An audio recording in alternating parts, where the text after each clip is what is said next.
Hey everyone, and welcome back to another edition of the CineGeek Cinebites video review. I'm Roy. And I'm Angela. And for this video, we will be talking about the film Novocaine, starring Jack Quaid, Amber Midthunder, and Ray Nicholson. When the girl of his dreams is kidnapped, a man incapable of feeling physical pain turns his rare condition into an unexpected advantage in the fight to rescue her. But before you continue, don't forget to like this video, subscribe to our channel, and share this video with your friends. And of course, if you're listening on Spotify or Apple Podcasts, please don't forget to follow our pod. That is right. So, Novocaine, starring Jack Quaid. Ange, what did you think of the film? Huey! Yes, Huey. I love everything he's in. Isa pang Jack Quaid film. This year This lang year, ah. nakadalawa Oo. na siya agad. 2 for 2. 2 for 2. Oh, spoiler na ba? Sarado natin. Oo. So, yeah, Jack Quaid really knows how to choose the right projects and the right characters for himself. Fairness to him. He's one of my favorite Nepo babies. Actually.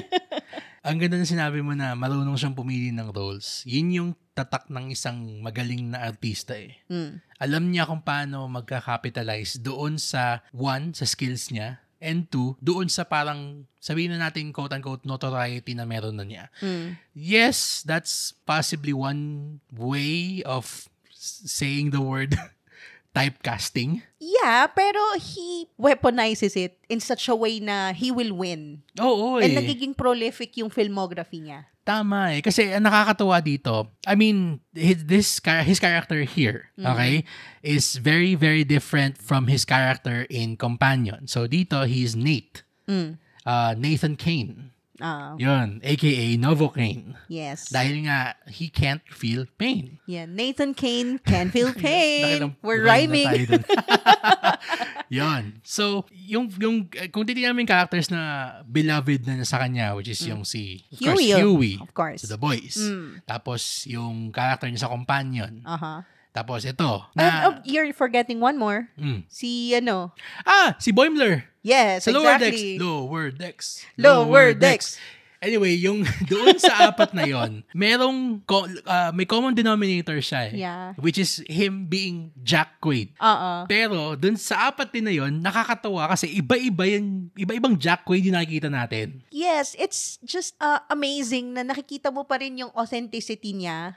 At the same time, he's giving you all these very different sides to the same character, to the same parang archetype. Oo. 'Di ba? Na parang siya yung parang bumbling nerd or geek na always smitten by a girl. Parang sobrang shucks na nerd. Oo, na parang sobrang socially anxious type na shy, pero at the same time, alam mo yung clumsy, ganon. Tapos nakakahanap pa rin siya ng inner strength niya. Kumbaga, to get the job done. Sa Companion, meron siya noon, pero of course, for the wrong reasons. Yes. Pero dito, sobrang nakakatuwa kasi bagay na bagay sa kanya yung role na walang maramdamang pain. Si Nathan Kane. So, parang gusto niyang i-rescue itong si Sherry, yung kasama niya sa bangko, after being kidnapped by some bank robbers during a robbery gone wrong. Yes. Isa pang nakakatawa dito na isip ko, alam mo yung parang siyang kung gawin mong bida sa John Wick si Huey, yan. Well, The Boys. Ayun, The Boys. Sorry, yung nga pala. Yun na yun, di ba? Pero, alam mo, nakakatawa kasi merong episode sa House MD na meron isang patient si House who can't feel pain. And parang to stay alive, he has to, I don't know if it's a he or a she, yung patient na yun. Pero the patient, ganun din yung ginagawa. Kailangan niyang mag-alarm para alam niya kung kailan siya, magsi-CR or kailangan i-baby-proof niya lahat kasi nga, hindi niya alam kung na ba siya, dumudugo na ba siya kasi nga, I can't feel pain. So, in order to survive, mas imbis na, alam mo yung parang initial thought mo kapag you can't feel pain is, sige, come and get me. Parang gano'n na parang give it all you've got kasi hindi ko mararamdaman yan. Pero actually, they live in fear more. Tama. Kasi nga, wala silang survival instinct because pain is survival. Diba? Tama. And nakakatuwa lang kasi it's a real condition. That's true. And nagawa nilang comedy siya without being fantastical or it being a superpower. Na-bring up siya dito. One of the characters played by Jacob Batalon, of course. Yes, proud to be Pinoy. Pinoy. Yeah, Philippines. Sinabihan niya si Nate, yung character ni Jacob, yung si Roscoe, na parang you're not a superhero. Parang you can't feel pain but you're not Wolverine. Na you can't regenerate. Yon. Nakakatuwa kasi yung comedy niya, never nilang tinawanan yung condition niya. Instead, parang talagang pinlay up nila yung fact na this is a strength na he doesn't know he has. Of course, syempre, kailangan niyang bantayan yung sarili niya. Yes. Kasi nga, hindi nga siya superhero, hindi siya nag-regenerate.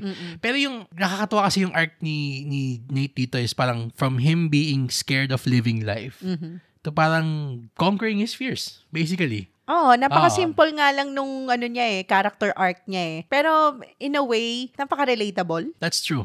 Actually, parang kung ano man yung anything na nag-hold back sa'yo, whether it be something you're afraid of or yung shyness, kung ano man, yung mga ganung bagay, there's this one thing that will parang just light up your life and biglang mag-decide ka na, okay, sige, I'm going to say screw you to all the limitations that I have and just get to it. Masabi ko lang, again, yung cast, nakakatuwa sila dito.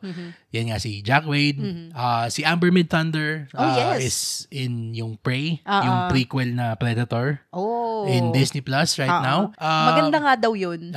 We have to watch that. Yes. Pero yung dito nakakatuwa yung yung pagiging multi-layered kumbaga ng character niya. And again, as we mentioned, si Jacob Batalon as yung kanyang friend, online friend muna. And if anything kung na-typecast si Jack Wade into this character, siya naman yung na-typecast as the hero's best friend lagi. The man in the chair.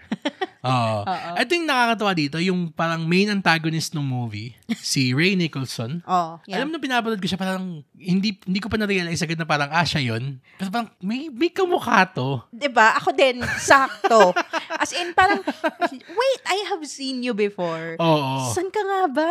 Yun. And then na-realize natin, okay, anak si Jack Nicholson, 1. And 2, siya yung nasa Smile 2. Hindi kasi siya nakasmile ng ganong smile eh. Kaya hindi natin ito nakilala. That's true. So all in all, Novocaine is a fun time. Great action. Yung acting, of course, from Jack Wade is what you'd expect. If you're a fan of his work, you're gonna love this. Pero if you're not really a fan, I mean, give it a try. Kasi it's still a fun, the whole movie, hindi lang siya, is a fun time talaga. And to sum it all up for me, siguro, Nathan Cain can feel pain. But if you watch this movie, you will feel his pain. Yes. Ganon siya. Very that. Kasi talagang alam mo yung sympathetic pain. Second-hand pain the movie. Second-hand pain talaga. As in, ako yung nagkikringe. Ako yung, oh my God talaga. Promise. I don't wanna spoil it. Yeah. It's best experience talaga. May isang may isang unaliving moment dito eh. Na sobrang, tinanong ko pa kayo afterward, yung ba yung ginamit niya? Yun? Parang, oh wow. Yeah. Ayun ako. Anyway, I had a lot of fun with it. Same. I'm gonna give it an A. For me. Same A. Yes. Okay. So, a hearty recommendation from the Cine Geeks. Indeed. Yes. So, Novocaine, have you seen the film? If you have, let us know in the comments below. Or if not, what is your favorite Jack Wade performance? Yun. Konti lang yung pagpipilian nyo. Pero dun sa konting yun, I'm pretty sure there's one for everybody. True. Diba? Yes, that's true. Okay. So, for the Cine Geeks Cinebites video review, this has been Roy. And Angela. We'll see you in the next one.